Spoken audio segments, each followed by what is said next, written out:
The world's #1 most innocent victim of any innocent victims anywhere took to the stand today in the Jean Carroll case. I should point out, by the way, Donald John Trump, his full name, has been found guilty. Himself and his lawyer, Yabba Dabba Doo, appear to be attempting to try whatever they can to retrial the case. Again, he's been found guilty in the former case. This case is to decide how much money he has to pay out. Now, that being said, this is what happened when the former guy took to the stand.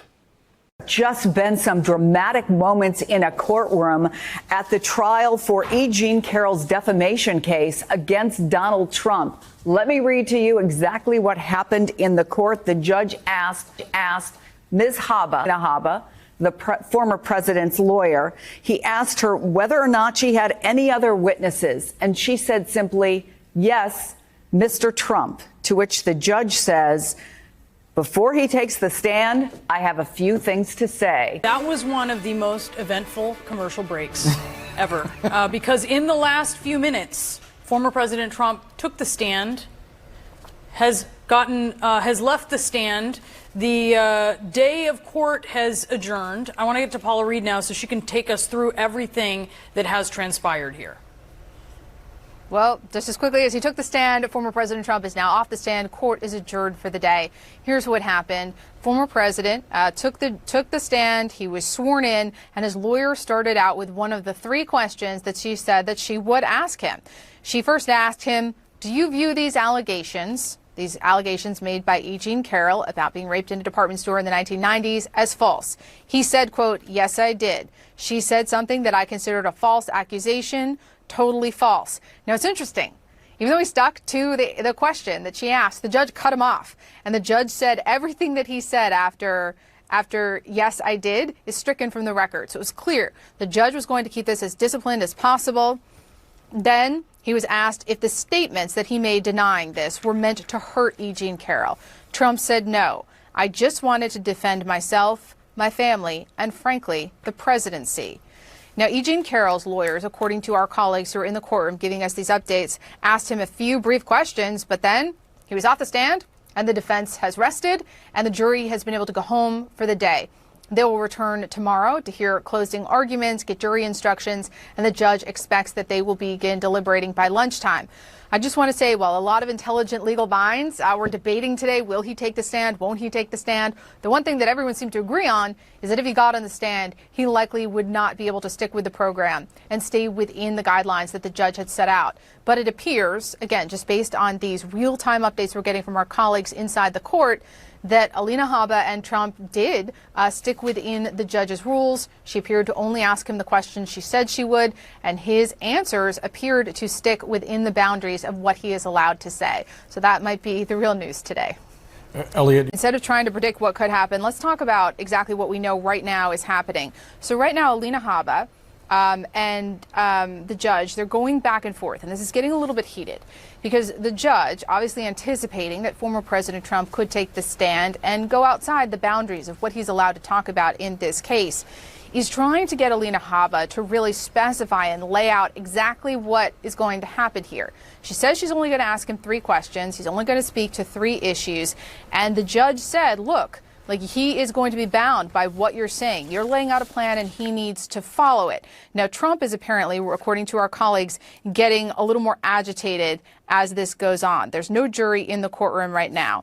Now, Alina Habba says she wants to ask Trump these 3 questions. First of all, she'll ask him to, quote, confirm that he stands by all the testimony of his deposition and that he made the statements in response to E. Jean Carroll's accusations. Now, those are, of course, her accusations that she was raped in a department store by former President Trump in the 90s. Now, a jury considered those allegations and found him liable for sexual abuse of E. Jean Carroll, defamation, and awarded her $5 million in damages.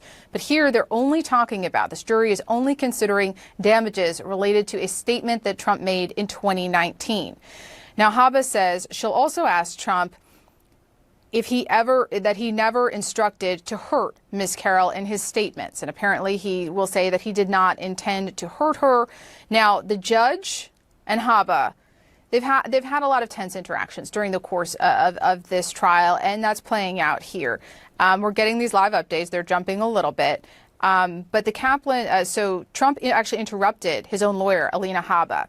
This is not normal for federal court to say, I've never met the woman. I don't know who the woman is. I've never met this woman. Trump was then admonished by the judge, who said, I'm sorry, Mr. Trump, you're interrupting these proceedings by talking loudly while your attorney is permitted to talk. So when you're in a federal court, you only get to speak when you're recognized by the judge. And right now, Alina Habba is talking with a judge about how she expects the testimony of her client to go down.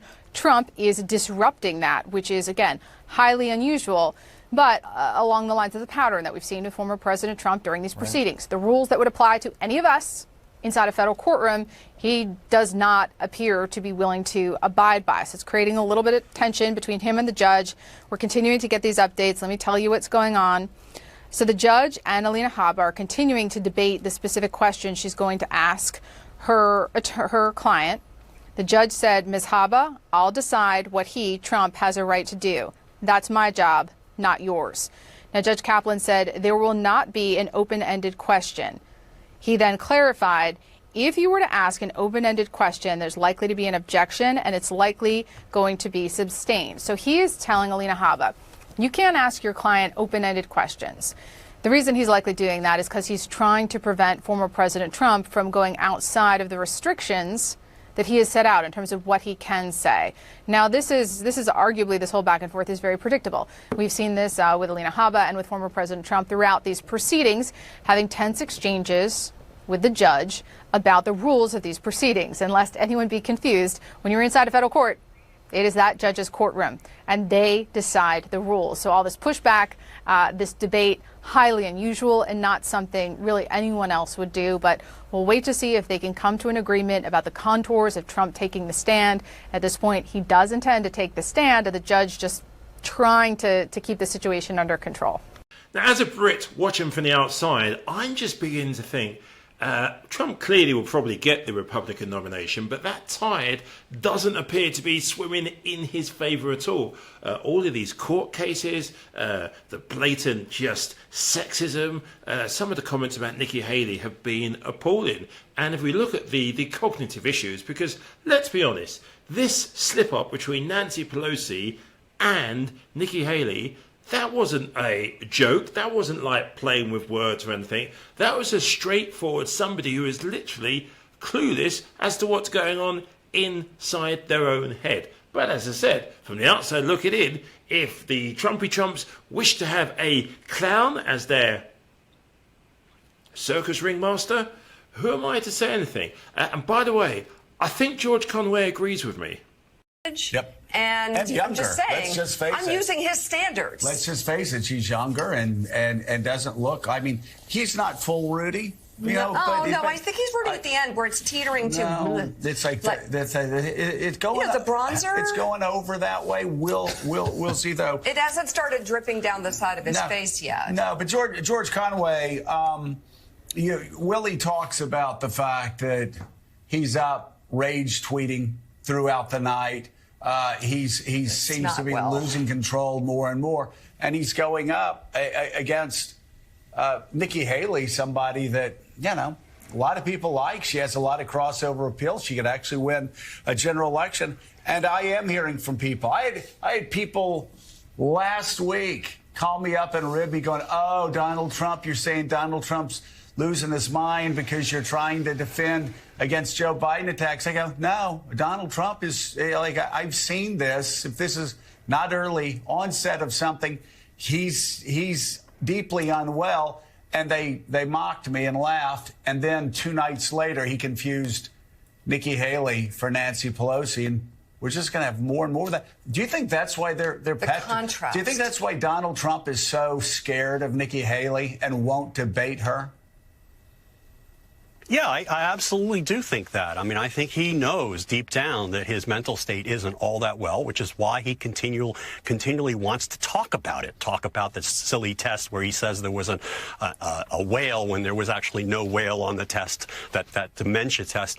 And the two things that are going to beat him in the fall, and I don't think Nikki is going to be able to turn this around for the reasons that we previously discussed. But the things that are going to kill him in the fall are his mental condition and his misogyny, and both are really reflecting themselves right now. And on the misogyny, I mean, think about what this week entailed. I mean, if I were running a newspaper, the headline that I would have put on the newspaper yesterday would be adjudicated rapist wins New Hampshire primary, calls female opponent bird brain. I mean, this is it's crazy, but this just shows how far and how disgraced the entire Republican Party has become. But at the end of the day, it's going to be gold for Joe Biden in the fall. Yeah. Yeah, and by the way, add to that the fact that he mocked her dress and said, his was a nice thing, dress. It probably wasn't Very that nice expensive, dress. right? But he mocked her dress and basically said, wasn't that nice? Like, as in, wasn't that expensive? Right. Yeah. Good luck with swing voters there making fun of a woman's dress. Exactly. Jim Messina, top of George all of Conway, thank you both so much for being on this morning. We'll see you again soon as things are heating up in the race for the White House.